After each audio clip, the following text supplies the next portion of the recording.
Bonjour et bienvenue dans cette toute nouvelle vidéo pour les terminales spécialités mathématiques. Alors là, vidéo vraiment réservée à ceux qui font SPMath en priorité, pour une simple bonne raison, c'est que c'est une partie du programme qui est seulement incluse en SPMath et pas en maths complémentaire. Alors dans cette vidéo, le but ça va être tout simplement d'aborder différents thèmes, donc différents sujets aussi. Donc pour les suites, on va voir donc trois types de suites. Les suites bornées, les suites donc dites majorées et les suites dites mineures. Ok. Donc, on va voir un petit peu ces trois formes de suite-là. Et donc, après, ça va conclure ainsi le chapitre. Ok, donc on fera quelques exos à nouveau. Donc, exercice d'application sur ce thème-là. Et ensuite, exercice type bac sur le gros chapitre des suites. Alors, j'hésite d'ailleurs à vous en sortir deux. Je verrai si c'est intéressant de vous en sortir deux. Sinon, je vous en sors qu'une. Mais en tout cas, voilà. Alors, pour le coup, je vais vous demander d'être un petit peu concentré. Bon, comme dans toute vidéo que vous suivez en général sur YouTube. Normalement, si vous suivez un minimum, c'est que vous êtes concentré. Mais là, je vais vous demander d'être bien concentré parce que je vais faire des analogies aux fonctions. Pour bien capter cette partie-là, je trouve que le mieux, c'est vraiment faire une analogie. Ok.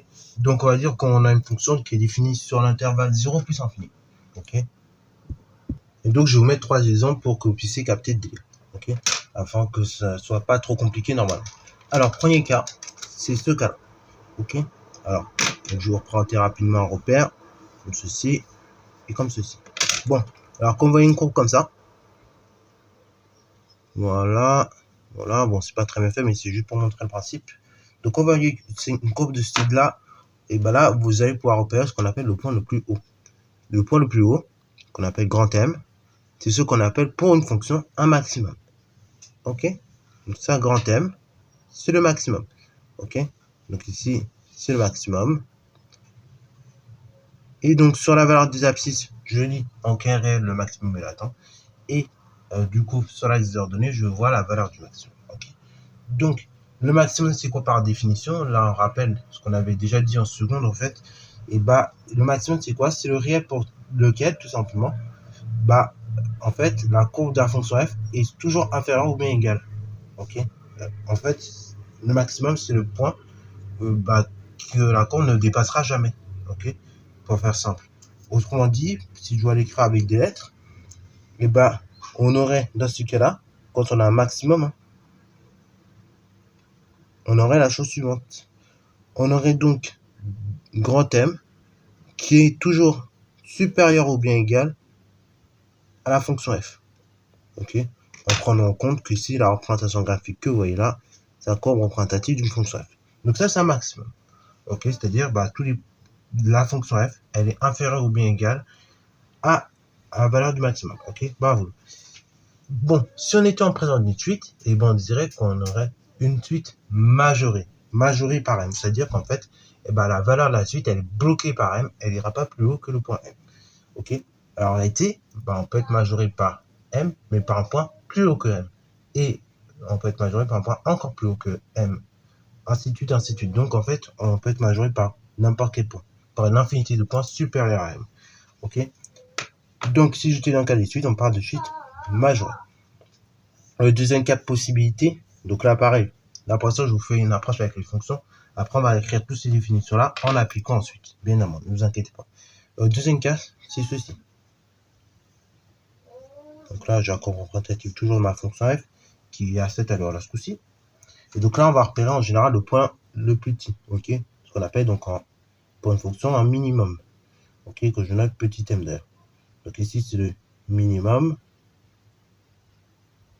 Donc là, ici, vous avez la valeur en abscisse pour lequel ce minimum est atteint. Et en ordonnée, vous avez la valeur du minimum.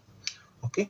Voilà. Donc là, le minimum, ici, par définition, c'est le réel pour lequel, donc petit m, c'est le réel pour lequel, en fait, l'expression de la fonction f est toujours supérieure ou bien égale à celui-ci. Ok.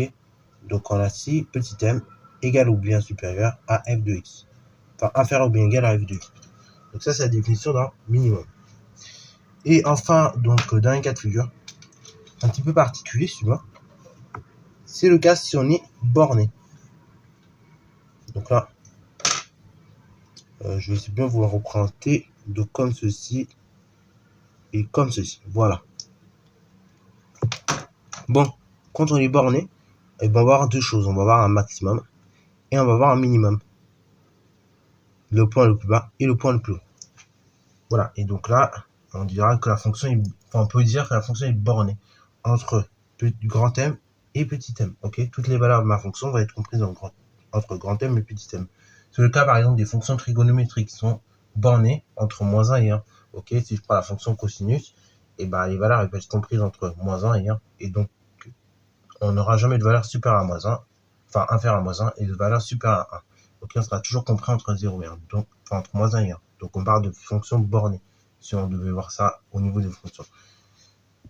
Voilà ce que ça donne en termes d'inégalité. Alors, bon, ça c'est marrant, je vous ai pris l'approche avec les fonctions, mais du coup, quel lien avec nos suites? Parce qu'en fait, on a toujours dit, hein, la suite va suivre la représentation, les points de la suite vont suivre la représentation graphique de la fonction.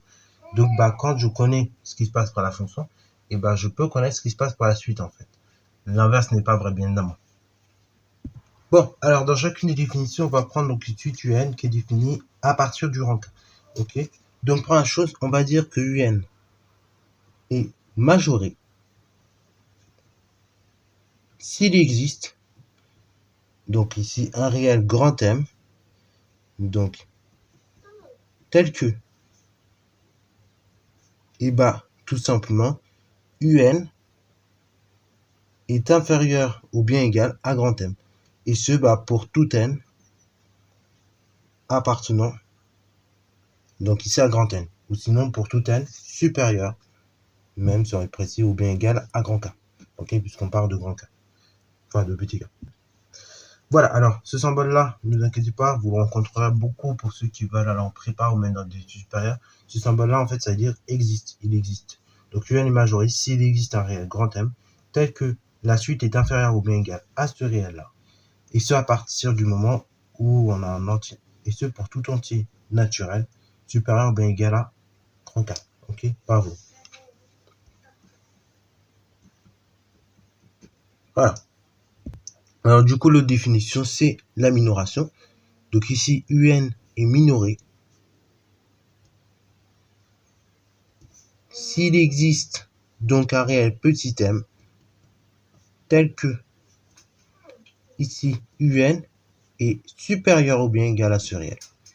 Et ce à partir du moment où le petit n est inférieur ou est supérieur ou bien égal à k et petit n appartient à grand n. Ok. Et c'est pour tout entier naturel. Et donc supérieur ou bien égal à grand k. Voilà. Donc ça c'est la définition de la minoration. Et enfin donc définition de la bornée, d'une suite bornée. Donc ici on dira qu'une suite UN est bornée. Donc elle est bornée si elle est majorée et minorée. Voilà. Donc voilà un petit peu ces trois définitions, suite bornée, suite minorée, suite majorée. Donc pour démontrer qu'une suite sera bornée, il suffira de montrer qu'elle est majorée et minorée. Pour montrer qu'elle est majorée, donc il suffira de montrer la chose suivante. Donc on calculera, là je vous mets la méthode, la différence UN moins le major, moins donc le grand M, ok, moins le réel grand M, qu'on appelle d'ailleurs un majorant. Et donc on regardera le signe de cette différence. Et donc si cette différence est positive, et la suite UN est majorée. Elle est majorée par M, même on dira, par grand M. Le deuxième cas de figure, c'est le cas de la minoration. Donc là, on va calculer la différence toujours UN moins petit m, donc on appelle le minorant d'ailleurs, ce petit n. Et donc, si le signe de cette différence est inférieur à 0, dans ce cas-là, on dira que UN est minoré par petit m. Et après, troisième cas, si elle est majorée et bornée en même temps, et dans ce cas-là, enfin majorée et minorée, donc c'est là les deux, la suite, et dans ce cas-là, on part de suite bornée. Alors, quelques petites propriétés qui vont quand même nous servir dans ce chapitre-là, c'est tout simplement au niveau de la croissance et de la majoration, ok, ou la décroissance et la majoration. Donc, tout d'abord, si j'ai UN qui est croissante et majorée, à partir du moment où j'ai UN qui est croissante plus majorée, c'est dire que UN converge. Elle converge, et donc là, là, elle va converger en un certain réel, donc ça peut être au niveau du majorant ou avant. Enfin, ou après plutôt. Ok, bravo. En tout cas, elle va converger. Dans un comportement de suite convergent. Ensuite, deuxième chose, donc UN est croissante plus minorée. Donc là, ça veut dire que, au contraire, ici, UN va diverger. Donc UN diverge. Ici même, on va être précis, elle diverge vers plus infini. Ok, donc la limite, ce sera plus infini.